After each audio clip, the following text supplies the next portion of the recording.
Hey guys, how are you? Today I'm here with Tress and I'm going to tell you about an accessory everyone always wants to buy. I'll leave you the link and show you how to install it and tell you all about this accessory. Is the LED door freeze or ambient light on the Audi A3. Good. Let's go inside the car so you can see what it's like. As I said, I'm going to show you this accessory and also make the link available to you, okay?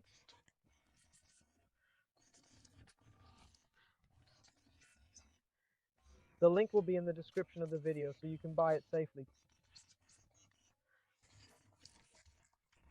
Keep in mind that I'm not a seller, but it's a link from where I bought this accessory, so you've got a guarantee that I bought it from the same seller.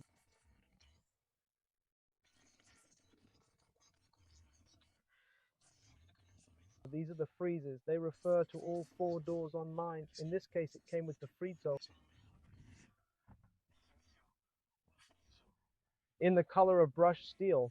And as you can see here, it's in red. It has a new finish and comes with a cutout below, so you can see it's not LED.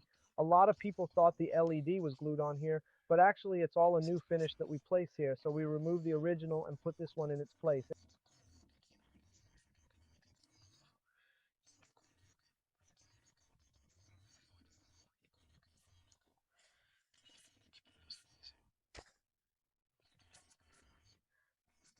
Anyway, let's talk about color selection. I'm going to show you all the colors here, which include yellow, green, as you can see. And as a point of reference, we're here during the day and it's still pretty well lit, quite visible, and at night too.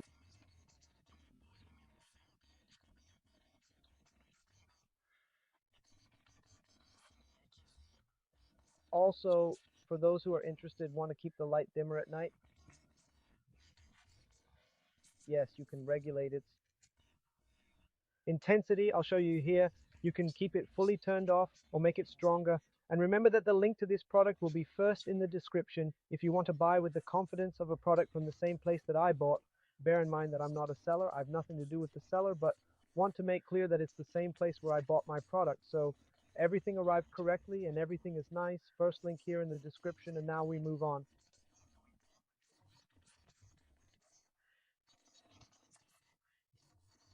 To the installation part where I make the video, and in this video sequence that you're watching, stick with the video because I'll show you the entire installation step by step in the smallest details for you. So continue there, but before you watch how it's done, give us a like because this type of video is a lot of work and it also strengthens the channel here. It's unique content on YouTube that no one else does, okay?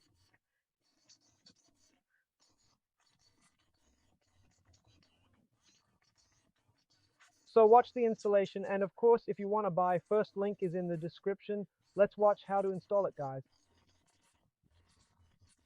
Alright, starting now, we will only need 2 tools, a plastic wrench to disassemble it, and a T25 Torx to do the same. So starting here with the plastic wrench, we are going to insert it behind the finish where the sound would be in the door. Let's slide it so we can remove the locks. Remember that you have to do it with care.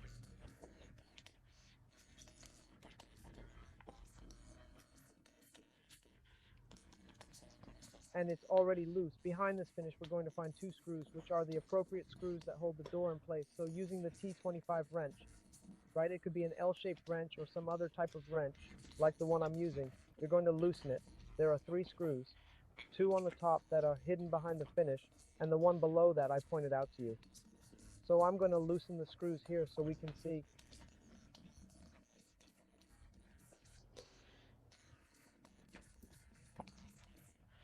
How many screws are there and how to disassemble it.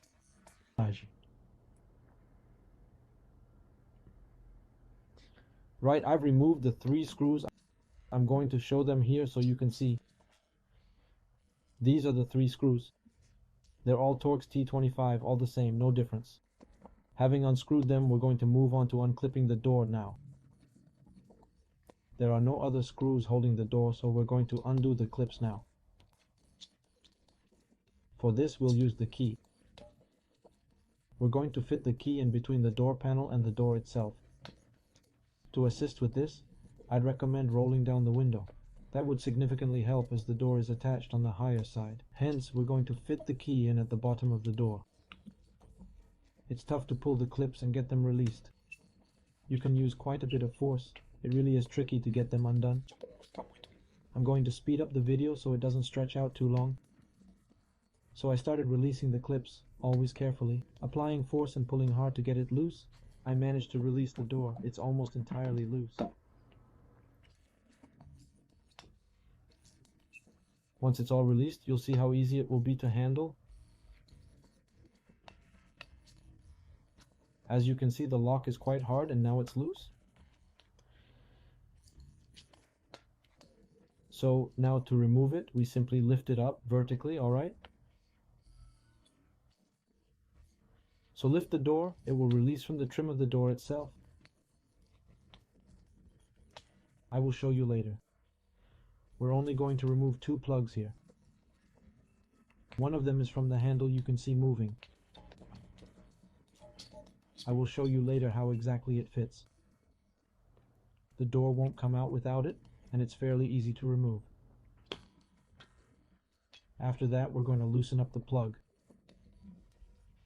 That's connecting the door lining to the door, alright? So let's go, I'll show you. One tip I usually give, which helps a lot, is to use the door lining. Fit it into the door itself, since it's the same design as the door. This makes it easier for you to be more mobile. You don't have to hold both at the same time, which takes effort to handle right. This way you can work on the door lining more comfortably without having to rest it on the ground, reducing risk of scratches, damage, or anything of that sort. So I removed that plug, the blue one you can see in the video, and fitted the door into the door design itself. Now you can see, I'm going to show you some things about the door right now. So this one is the pin that we use to open and close the car handle, okay? So it's what we use to open and close the car's door handle. It fits here in this spot on this little silver clip. You fit it and it turns to the right and it pulls it forward. This pin right here is the connector for the door. It's the only connector that connects everything on the door lining with the car system that goes in this little module that you saw there. So here are some things that I have to pass on to you so that you can safely disassemble and assemble everything. Now I'm going to pass them on and explain to you. I'll show you clearly how the connection is made, how to install what's important to you, which in this case is the issue of the LED bar on the door. So it's the lining. One of the things I'm talking about here in the video is the sub on the door, right? The door speaker, right? So it won't get stuck in the door. Here's the window mechanism for those who need to change or fix it. This is even useful for those who want to do some other service or have some other problem. Here is the central part of the door, and now we go to the part that you really want to know.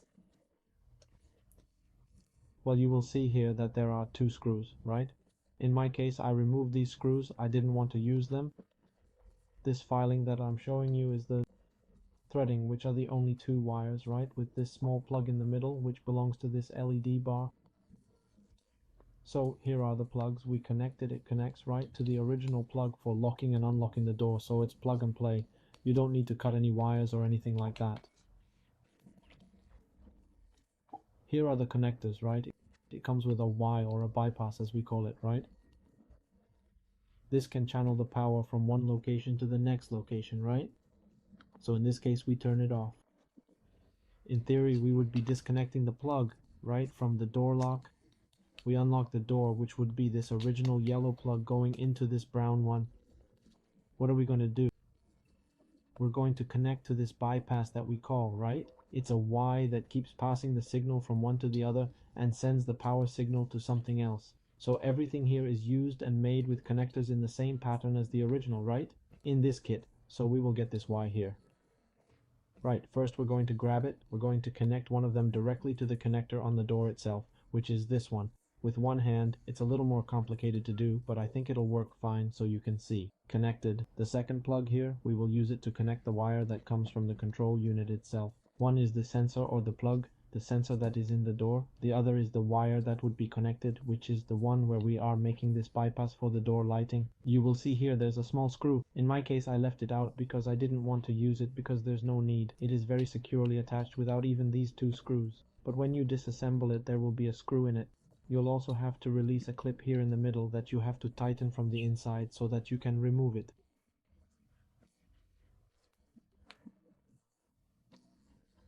This deals with this bar that is inside the door, so I'm going to show you here. Here's the door bar. Once you can loosen the two screws, you can push them forward with your finger and it will come out. One of the important tips when you are going to install it is to always align it well. Look carefully at the small details, the edges to be able to fit it correctly, and not leave those ugly gaps.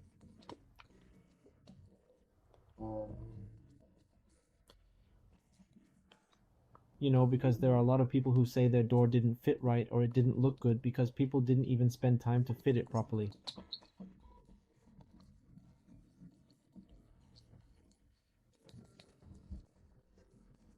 So be careful, be patient, assemble it slowly, and it's well done. Always follow this scheme that I use, which is using the door as a support. You know, the car door itself, the design of the car door as a support to make it easier.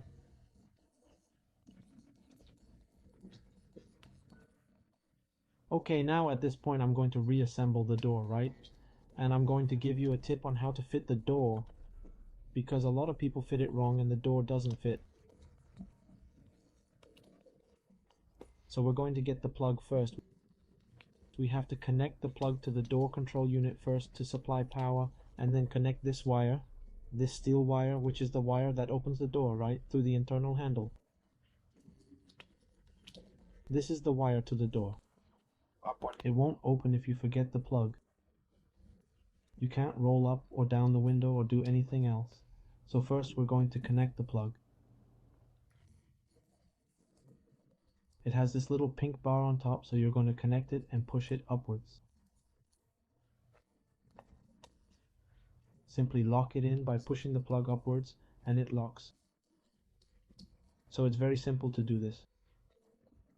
Next we'll connect it to the door itself, specifically this part here, which is the lever that opens the door from the inside. We're going to fit it there. This is very easy to do, there's no difficulty.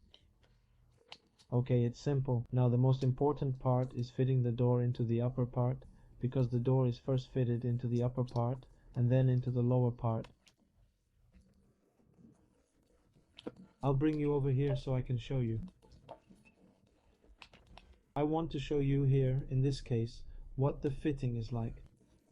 This way it'll be easier for you to understand how it's done, and so that you understand where this guide is that I'm talking about. A lot of people install it incorrectly, they don't follow this guide, and then it's rubbish. So you'll see that here there's a big gap.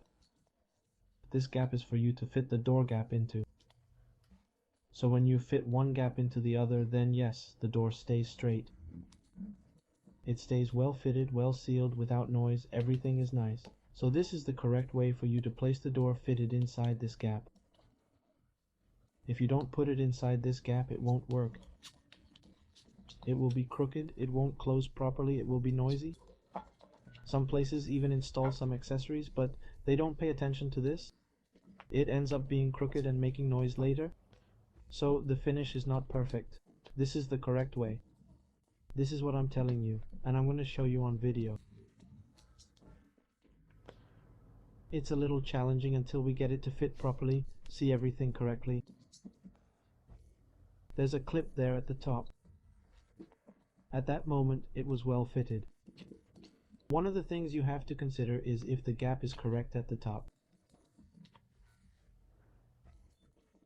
If one point has a much larger gap than the other, then it's already incorrect. So it's no use. If you want to assemble it and see that the gap is crooked, that it's not the same gap, then you'll see the gap is straight, exactly the same.